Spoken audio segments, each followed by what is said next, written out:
இந்த நிகழ்ச்சியை பொறுத்தவரையில் மிக சிறப்பாக 3 கருத்தரங்கங்கள் ஏற்பாடு செய்யப்பட்டு அதை இங்கே மிகச்சிறந்த வழக்கறிஞர்கள் எல்லாம் உரையாற்றவிருக்கிறார்கள்.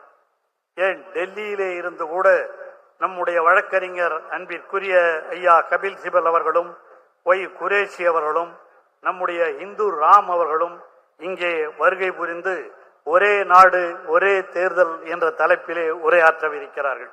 அதே போல இன்னும் வழக்கறிஞர்கள் எல்லாம் திராவிடவியல் என்ற தலைப்பிலேயும் உரையாற்றவிருக்கிறார்கள்.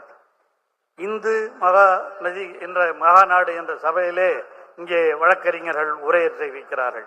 3 தலைப்புகளிலே இங்கே கருத்தரங்கம் நடைபெறவிருக்கிறது. இதை துவக்கி வைத்து அந்த துவக்க உரையை நிறைவு செய்கிற வாய்ப்பையும் எனக்கு வழங்கி இருக்கிற அந்த வழக்கறிஞர் சங்கத்திற்கு என்னுடைய உளமார்ந்த நன்றியை நான் தெரிவித்துக் கொள்கிறேன். இருக்கிறதுலே என் மேல நிறைய கேஸ், அந்த காலத்திலிருந்து எதிர்கட்சி காலத்திலிருந்து நிறைய, அம்மா அண்ணன் ஜெயலலிதா அம்மையார் காலத்திலிருந்து என் மேல நிறைய கேஸ் போட்டிருக்காங்க. அதுவும் நிறைய கேஸ்.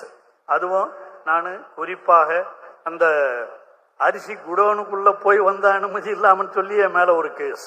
அதே மாதிரி இங்க ஒரு கல்லூரியை அரசுடைமையாக்க வேண்டும், அதுக்கு செக்ரட்டரியேட் அங்க போகணும்னு சொல்லி நம்முடைய அன்றைய துணை முதலமைச்சராக இருந்த நம்முடைய தளபதி அவர்கள், இன்றைய முதலமைச்சர் அவர்களும் நாங்கள்லாம் போய் அந்த குயின் மேரிஸ் காலேஜுக்குள்ள போய் வந்தங்கிறதுனால எங்க மேல கேஸ் போட்டு உள்ள தள்ளுறாங்க. அந்த மாதிரி காலங்கள்லாம் நிறைய உண்டு. என் மேல கேஸ் நிறைய போட்டிருக்காங்க. அந்த வழக்குகளை எல்லாம் அன்று முதல் இன்று வரை எனக்காக வாதாடிய வழக்கறிஞர்கள், நம்முடைய இங்கே எதிரிலே அமர்ந்திருக்கிற சண்முக சுந்தரம் அவர்கள் அதற்காக வாதாடியவர்கள். அதே போல இங்கே இருக்கிற நம்முடைய என்ஆர் இளங்கோ இருக்கிறாரே, அவர் தான் இன்னைக்கு என் கேஸ பூரா இங்கே ஹைகோர்ட்லையும் சரி சுப்ரீம் கோர்ட்லையும் சரி எல்லாவற்றிலும் எனக்காக வாதாடி வெற்றி பெற்று கொண்டிருப்பவர் நம்முடைய வழக்கறிஞர் இளங்கோ என்பதை என்னால் மறுக்கவே முடியாது. இந்த கட்சிக்காரங்களுக்காக அரசியல் ரீதியாக போடுகிறார்கள் அல்லவா வழக்குகள், அதையெல்லாம் சந்திப்பதற்கு இங்கே அமர்ந்திருக்கிறீர்களே வழக்கறிஞர், உங்களைப் போல திறமையானவர்கள் வேறு யாரும் இருக்க முடியாது. அந்த அரசியல் தெரிந்த வழக்கறிஞர்கள் இங்கே இருக்கிறீர்கள். அரசியல் ரீதியாக எங்களுக்கு வாதாடுவதற்கு தயாராக இருக்கிறீர்கள். இங்கே கொடுக்கப்பட்டிருக்கிற தலைப்புகளை எல்லாம் பார்க்கிற பொழுது ஒரே நாடு ஒரே தேர்தல், இதெல்லாம் நடக்கிற காரியமே இல்லை. அரசியலமைப்பிற்கு எதிர்ப்பானது. வேண்டுமென்றே இதையெல்லாம் செய்கிறீர்கள். இதை சட்ட ரீதியாக இங்கே உரையாற்றவிருக்கிறீர்கள். அது மட்டும் இல்லாமல் திராவிடியனிசம் நான் கூட பார்த்தேன். இதுவரையில் திராவிடியன் மாடல், திராவிடியன் இதெல்லாம் தவிர இப்பதான் வழக்கறிஞர் இளங்கோ அவர்கள் மிக சிறப்பான ஒரு தலைப்பு, திராவிடியன் இசம். இந்த இசம் இருக்க சாதாரணமானது இல்லை. கம்யூனிசத்திலிருந்து செக்குலரிசம் வரல, பல இசம்கள் இருக்கின்றன. அந்த இசத்திலேயே உண்மையிலேயே சமத்துவத்தை வலியுறுத்துகிற ஒரு இசம் இந்த திராவிடியனிசம் என்பதை யாராலும் மறுக்க முடியாது. அதையும் ஒரு தலைப்பாக கொடுத்து இங்கே உரையாற்ற செய்திருக்கிறார். அதெல்லாம் உண்மையிலேயே மிக சிறப்புக்குரிய நிகழ்ச்சி. வழக்கறிஞர்கள் என்று சொன்னால் உங்களால் முடியாதது எதுவுமே இல்லை. இங்க சொன்னார் துரைமுருகன் பேசும்போது கூட, நானும் வக்கீல் அப்படின்னு. நான் வக்கீலுக்கு படிச்சு பாஸ் பண்ணி டிகிரி வாங்கி வச்சிருக்கேன், அவ்வளவுதான். கோர்ட்டுக்குள்ள நுழைஞ்சதில்லை. அந்த மாதிரி ஒரு சூழ்நிலைகள் இருந்தது.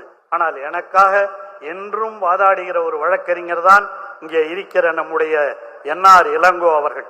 அது விழுப்புரம் கோர்ட்டு கூட வந்து வாதாடி இருக்காரு எங்களுடைய வழக்கறிஞர் என்ஆர் இளங்கோ அவர்கள். விழுப்புரமா இருந்தாலும், ஹைகோர்ட்டா இருந்தாலும், சுப்ரீம் கோர்ட்டா இருந்தாலும், எல்லாவற்றிற்கும். அது கூட எங்ககிட்ட எதையும் வாங்கறதும் கிடையாது. அந்த அளவுக்கு கழகம் என்றால், கட்சிக்காரர்கள் என்றால் எதையும் எதிர்பார்க்காமல் வாதாடுகிற ஒரு வழக்கறிஞர் தான் நம்முடைய என்ஆர் இளங்கோ அவர்கள்.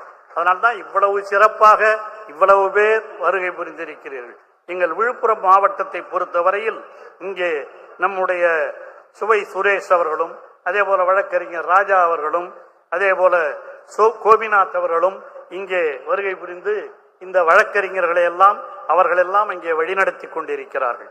ஆகவே மாவட்ட ரீதியாக வழக்கறிஞர் அமைப்புகளை எல்லாம் உருவாக்கியவர் தான். இங்கே இருக்கிற விடுதலை கூட ஒரு காலத்திலே அந்த தேர்தலுக்காக நின்று அங்கே விழுப்புரத்திற்கு வருகை புரிந்து அங்கே இருக்கிற வழக்கறிஞர்களிடம் வாக்கு கேட்க வேண்டும் என்று வரும்பொழுதுதான் எனக்கு அறிமுகமானவர் அன்பிற்குரிய சகோதரர் விடுதலை அவர்கள். அத்தனை வழக்கறிஞர்களும் ஐயா கபில் சிபல் அவர்கள் வந்து கொண்டிருக்கிறார்கள். அவர்களுக்கு என்னுடைய உளமார்ந்த நன்றி. இங்கே வந்திருக்கிற நம்முடைய என்ஆர் இளங்கோ மட்டுமல்ல, இன்னொரு டிகோஎஸ் இளங்கோவன்னுகிறார்.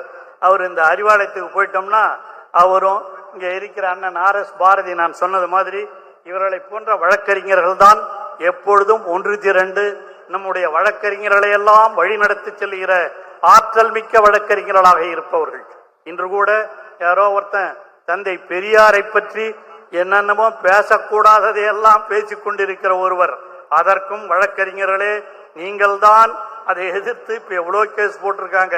அதையெல்லாம் பார்க்கிற பொழுது தமிழகத்திலே தந்தை பெரியார், பேரறிஞர் அண்ணா, தலைவர் கலைஞர் இவர்கள் உருவாக்கிய இந்த திராவிட மாடல், அதைத்தான் இங்கே இருக்கிற வழக்கறிஞர்கள் எல்லாம் நீங்களும் உணர்ந்து, என்ன ஒரு காலத்துல ஜட்ஜ் ஆவர்துன்னு சொன்னா, வழக்கறிஞர் ஆவர்துன்னு சொன்னா அது யாருக்கு மட்டும் இருந்த உரிமை, யார் அதுல இருந்தாங்க கோர்ட்ல. இன்னைக்கும் கூட அந்த சூழ்நிலைகள்லாம் இருக்குது. சில கோர்ட்ல அவால் மட்டுமே இருக்கிற ஒரு சூழ்நிலையை மாற்றி எல்லோரும் வர வேண்டும் என்ற சூழ்நிலையை உருவாக்குவதுதான் திராவிடியனிசம். அதுவும் குறிப்பா கோர்ட்டுகள்ல அது வரணும். அந்த அடிப்படையில் தான் நீதிபதிகளாக இருந்தாலும் வழக்கறிஞர், அரசு வழக்கறிஞர்களாக இருந்தாலும் அவர்களெல்லாம் எல்லா மதம் எல்லா ஜாதியை சேர்ந்தவர்களாக இருக்க வேண்டும் என்றுதான் தந்தை பெரியார் காலம் முதல் பெரியாரும் அண்ணாவும் கலைஞர் எல்லாம் வாதாடி அதையெல்லாம் செய்து கொடுத்திருக்கிறார்கள்.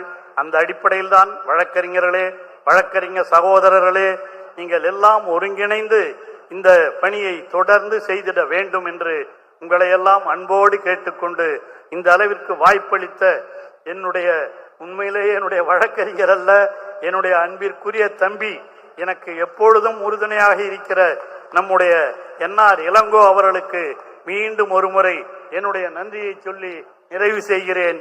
நன்றி, வணக்கம்.